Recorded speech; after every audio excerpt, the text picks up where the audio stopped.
Assalamu alaikum dear viewers. In this class we are going to have discussion on the differences between into and onto. In और into के दरमियान और onto के दरमियान जो difference है वो हम एक अलग वीडियो में डिस्कस कर चुके हैं। यहाँ पर हम बात करते हैं into और onto के दरमियान क्या डिफरेंस है। मैं आपको एक सिंपल सी बात बताता हूँ। पहला पॉइंट तो ये है कि एक हमारे पास स्टैटिक प्रीपोजिशंस होते हैं और दूसरे हमारे पास डायनामिक प्रीपोजिशंस होते हैं।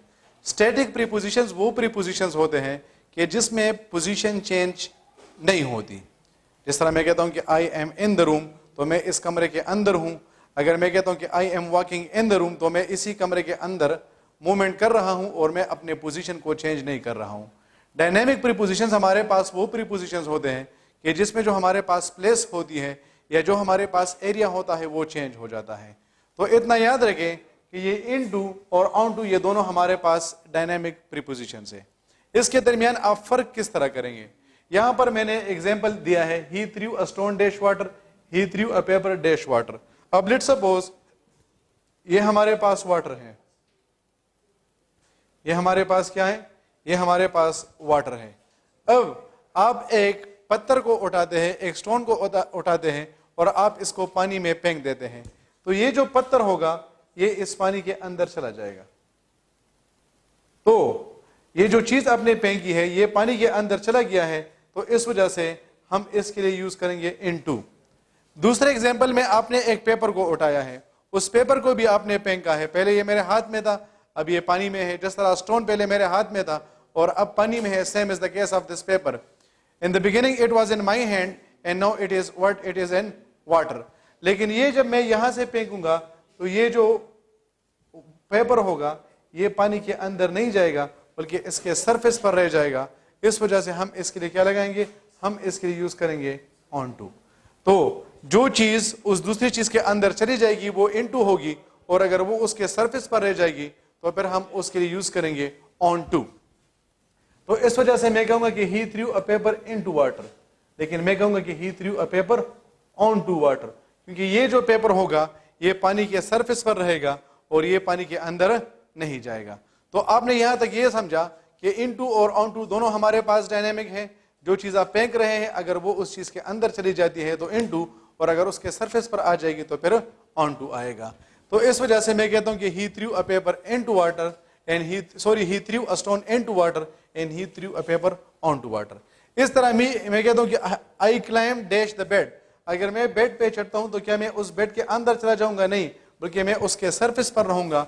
इस वजह से मैं यहां पर लगा लूंगा ऑनटू। लेकिन अगर हमारे पास एक जग है या हमारे पास एक बड़ा जार है और वो बिल्ली क्या होगी? वो उसके अंदर चले जाएगी, इस वजह से हमारे पास आ जाएगा इनटू।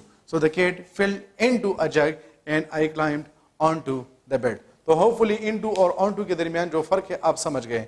इस तरह फॉर एग्जाम्पल अगर मैं कहूंगा कि he entered his car dash a garage, इसमें आपके ख्याल से इनटू आएगा या ऑनटू आएगा? तो इसमें हमारे पास जो राइट ऑप्शन होगा that is what? That is into, क्योंकि वो क्या होगा? वो उस गैराज के अंदर चला जाएगा। लेकिन अगर मैं ये कहूं कि the cat jumped dash the table, तो क्या वो जो कैट होगा वो उस टेबल के अंदर जाएगा या उसके सरफेस पर रहेगा? तो नहीं भाई, ये इसके सरफेस पर रहेगा। इस वजह से हम इसके लिए लगा लेंगे ऑनटू। तो इस वजह से यहां पर हमने लिखा है कि motion from one place to another place. इस एग्जांपल में जो हमारे पास कार है ये बाहर से उस गैराज के अंदर मूवमेंट कर रही है। दूसरे में हमारे पास जो कैट है वो एक जगह से दूसरी जगह पर यानी उस टेबल की तरफ मूवमेंट कर रही है। तो आप देख सकते हैं कि इसमें हमारे पास जो प्लेस है वो चेंज हो गई है। तो अगर इसको हम सिंपल करके दोबारा से कहेंगे तो इनटू वो होता है, इनटू और ऑनटू दोनों डायनेमिक होते हैं, इसमें प्लेस चेंज होता है। फर्क सिर्फ इतना यह है कि वो चीज अगर उस दूसरी चीज के अंदर चली जाएगी तो इनटू, और अगर उसके सरफेस पर रहेगी तो हमारे पास क्या हो जाएगा? हमारे पास बन जाएगा ऑनटू। फिर नेक्स्ट मैंने लिखा है फुली अवेयर ऑफ। अगर मैं कहूं कि I am onto your plane, तो इसका मतलब क्या होगा? तो ऑनटू का यहां पर मतलब होता है फुली अवेयर ऑफ, मुझे इन सारी चीजों के बारे में पता है। तो जब मैं कहता हूं कि I am onto your plane, तो इसका मतलब क्या है? कि मुझे आपके प्लेन के बारे में पता है। अगर मैं कहता हूं कि she is on to your nature, तो इसका मतलब है कि उसको आपके नेचर के बारे में पता है। तो इन टू और ऑन टू, तो एक साइड पर आपके पास जो है वो प्रीपोजिशन बन गया है, लेकिन दूसरे साइड पर ये जो ऑन टू है इसका एक और भी मीनिंग होता है, और वो ये है कि इसका मतलब होता है फुली अवेयर ऑफ। अच्छा, एक और पॉइंट है, दैट इज ऑन टू। ये ऑन टू का मतलब क्या होता है? जब ये यूएन से स्टार्ट होता है तो हमें इसका असल में ये मतलब होता है टू, को। God said unto Moses. तो ये जो हमारे पास आर्काइक इंग्लिश हम जिसे कहते हैं, जो कि ओल्ड इंग्लिश है, तो उसमें टू की जगह पर हम ऑन टू यूज करते हैं।